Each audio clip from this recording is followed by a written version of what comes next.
안녕하세요, 시청자 여러분. 강예슬 전문가입니다. 최근 무상증자 이슈로 주가는 고점인데 상승세를 계속 이끌어갈 만한 이슈가 없어 많이 걱정하는 분위기였는데요. 설명에 앞서 이 채널은 제약바이오, 특히 D&D 파마텍의 이슈를 가장 빠르게 확인할 수 있는 곳인데요. 꼭 채널 구독과 알림 설정하셔서 빠르게 귀에 잡으시면 좋겠습니다. 설명으로 들어가서 최근에 D&D 파마텍의 파트너사인 메세라를 인수한 화이자 이슈로 크게 급등이 한번 나왔었죠. 여기에 더해서 화이자 재무책임자 데이브 덴턴 CFO가 공개석상에서 앞으로 몇 년 동안 비만 치료제 인수 제휴에만 약 50억 달러를 투입해 특히 알약 형태의 비만약에 집중하겠다고 밝혔죠. 그래서 오늘은 길게 돌아가지 않겠습니다. 첫 번째, D&D 파마텍과 메세라의 관계, 두 번째, 화이자가 왜 메세라를 선택했는지, 세 번째, 이 흐름 속에서 D&D 파마텍의 주가가 앞으로 어떤 영향을 받을 수 있을지, 이 세 가지 핵심 포인트만 딱 정리해서 말씀드릴게요. 이제 하나씩 차분하게 풀어보겠습니다. 그럼 큰 그림부터 보면 화이자는 왜 메세라를 인수했을까요? 최근 비만 치료제 시장은 노보노디스크, 일라이릴리 같은 글로벌 빅파마들이 이끌고 있는데 이 회사들의 주력 제품은 대부분 주사제입니다. 그런데 환자 입장에서는 매주 매달 주사를 맞는 것보다는 알약으로 먹는 비만약이 훨씬 편하잖아요. 그렇기 때문에 화이자 역시 경구용 비만 치료제에 초점을 뒀습니다. 하지만 부작용 이슈로 개발을 중단하면서 다시 전략을 바꾸게 됐는데요. 그러던 중 눈에 들어온 회사가 바로 메세라였습니다. 메세라는 한 달에 한 번 맞는 GLP-1 주사용 후보와 함께 여러 개의 경구용 비만 후보 물질을 갖고 있는 임상 단계 회사입니다.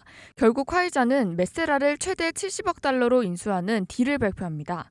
이처럼 비만 시장에 공격적으로 나서고 있는 화이자에서 D&D 파마텍 투자분들이 눈여겨봐야 할 포인트가 있습니다. 화이자 FCO인 데이브 덴턴은 최근 컨퍼런스에서 앞으로 몇 년 동안 약 50억 달러를 추가 인수 제휴에 도입하면서 특히 전 세계의 경구용 비만 치료제 포트폴리오를 확대하겠다고 공개적으로 밝혔습니다. 즉 메세라 인수는 시작일 뿐이고 경구용 비만약을 중심으로 글로벌판을 다시 짜겠다는 선언인 거죠. 이제 구체적으로 D&D 파마텍과 메세라의 관계부터 정리해야 할 그림이 보입니다. D&D 파마텍은 쉽게 말해서 GLP-1 계열 비만, 대사질환 신약을 연구하는 국내 바이오 회사입니다. 특히 주사로 맞는 비만약을 알약으로 만드는 기술에 강점이 있는 기업이죠. 메세라는 미국의 비만 치료제 전문 바이오텍으로 여러 종류의 주사형, 경구형 비만 후보 물질을 가지고 있습니다. 이 회사가 2023년부터 D&D 파마텍과 손을 잡았는데요. D&D 파마텍이 개발하던 경구형 GLP-1 기반 비만 치료제 후보 물질을 메세라에 기술 이전을 했고요. 양사는 이후 임상 개발을 공동으로 진행하기로 했습니다. 여기서 중요한 건요, 단순히 물질만 넘겼다가 아니라는 점입니다. D&D 파마텍은 기술 이전의 대가로 선급금을 받고 임상이 진척될 때마다 추가 마일스톤, 그리고 나중에 매출이 발생하면 로열티까지 받을 수 있는 구조로 계약을 체결했습니다. 조금 쉽게 비유하자면요, D&D 파마텍은 알약 제조법을 가진 셰프, 메세라는 그 레시피를 들고 전 세계 레스토랑을 여는 프랜차이즈 본사라고 생각하시면 됩니다. 레스토랑이 잘 되면 잘 될수록 원천 레시피를 준 셰프의 가치는 자연스럽게 올라갈 수밖에 없는 거죠. 이런 구조 속에서 어제 금요일장에서는요, 장 초반 제약바이오 섹터가 약세였음에도 불구하고 D&D 파마텍은 11%대 장대 양봉이 나왔습니다. 그럼 이 흐름을 그대로 이어나가야겠죠.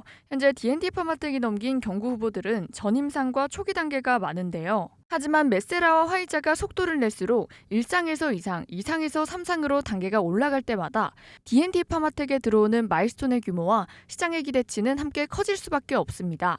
바이오 투자에서 임상 단계가 한 단계씩 올라갈 때마다 기업 가치가 계단식으로 점프하는 경우를 많이 보셨을 것 같은데요. D&D 파마텍 역시 이미 받은 선급금과 용역 매출만으로도 기술력 입증을 어느 정도 끝냈습니다. 이제 남은 건요, 화이자라는 글로벌 빅파마의 이름을 달고 글로벌 임상 성과를 하나씩 확인해 나가시면 되는데요. 새로운 이슈가 나오면 바로 영상으로 준비해 드릴 테니까 걱정하지 않으셔도 됩니다. 채널 구독과 알림 설정만 부탁드립니다. 내일 월요일장 대비 영상으로 찾아뵙겠습니다.